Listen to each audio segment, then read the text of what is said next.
Assalamu alaikum wa rahmatullahi wa barakatuh. Thank you so much for clicking on this video. Welcome to my YouTube channel. As you know, this is Lessons with Miss Fatma. Kindly, if you haven't subscribed, please do so. Today, I am going to teach you 11 everyday words in English that starts with an A, and I am going to teach you the same words in Somali, and then we are going to do them in sentences. Walaalayaal kusoo dhawaada casharadeena, waan iga mahadcelinayaa inaad kanaalkeyga ku xiran tihiin. Horta koodii hore waxaan rabaa inaan ni dhaho Ramadaan Kariim. Ramadaankan insha Allah waan soo galay, aan ka faa'iideysano kuwii haddii ajar iyo axsanaadka gurta aan noqono, aamiin. Marka maanta waxaan rabaa casharkii inaan ii sheego. Waxaan baranaynaa 11 erayood oo Ingiriiska iyo af Soomaaliga isku tafsiiri doono oo xarafka ee la dhaho ka bilowdo insha Allah. Waxaan ahay.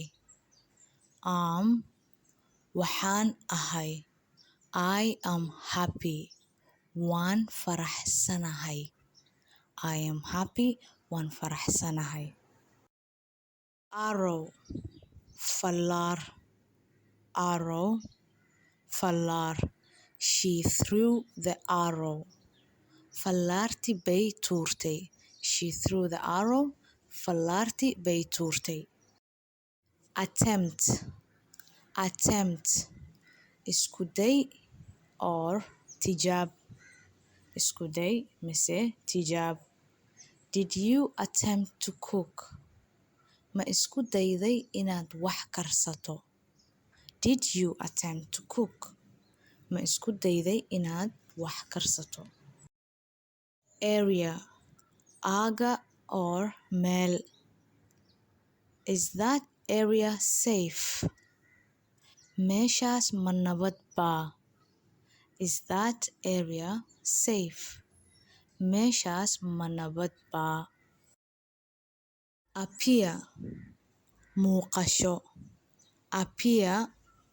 Muuqasho. The sun began to appear from behind the clouds. The sun began to appear from behind the clouds. Qoraxdu waxay ka soo ifbaxday mise muuqatay daruuraha gadaasheeda.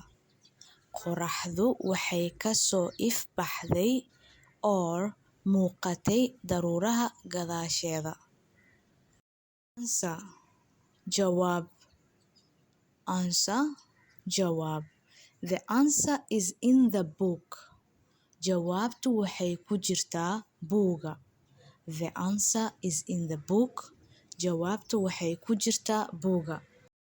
Asthma. Cudur neef. Tom has asthma. Tom wuxuu qabaa neef. Ambition. Hami or himmad. Ambition. Hami mise himmad. It has been her lifelong ambition to be successful. Waxa uu ahaa hamigeeda oo dhan inay guuleysato. Active. Firfircoon. Active. Firfircoon. Sarah is very active. Sarah aad bay u firfircoon tahay. Sarah is very active. Sarah aad bay u firfircoon tahay. Alert. Digniin. Try to stay alert while driving at night. Try to stay alert while driving at night. Isku day inaad digtoonow ahaatid markaad baabuur wado habeenkii. Isku day inaad digtoonow ahaatid markaad baabuur wado habeenkii. Authentic. In Somali could be asal ah or sax ah. We are going to read it in a sentence. She prepared a very authentic Somali meal. Waxay diyaarisay cunto Soomaaliyeed oo sax ah. Waan ku soo celinay ereygaas iga daba dhaha.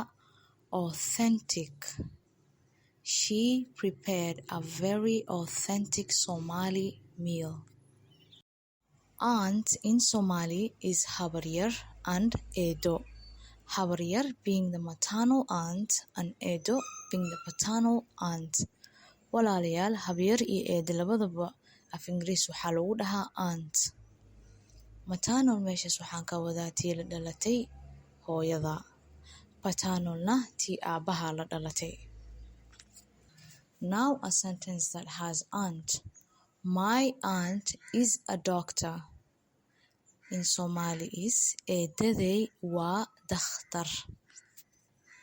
Jumladaas meeshaas oo ku qoran waxaa waaye my aunt is a doctor. Eedaday waa dhakhtar. As we come to the end of our lessons, I wanted to leave you or ask you 2 questions. The first question being, can you guys hear me? Or is my voice too low? As I have received several comments from a commenter that my voice is low and I should speak louder. So please confirm. The second question being, which Somali words were hard to pronounce for you? Comment everything down below. Walaalayaal, laba su'aal aan rabay inaan weydiiyo. Su'aasha koowaad horta ma maqashiin? Wiil baa dhowr jeer meesha kusoo qoran ma lagu maqlo. Marka waxaan rabay inaa idinkana ii confirm garaysiin inaa i maqashiin. Mase ma telefoonkiisi mase laptopkiisi baa xoogaa qaldan. Marka su'aasha labaad, ereyada adeeg niigu ahaa inaad dhawaaqdeen. Ku dhawaaqdeen. Bal hoos ka soo jawaaba.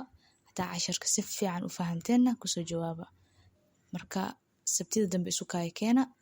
haddana waxaan ilaahayaa Ramadaan Kariim. Fi amaanillah. Mac salaama.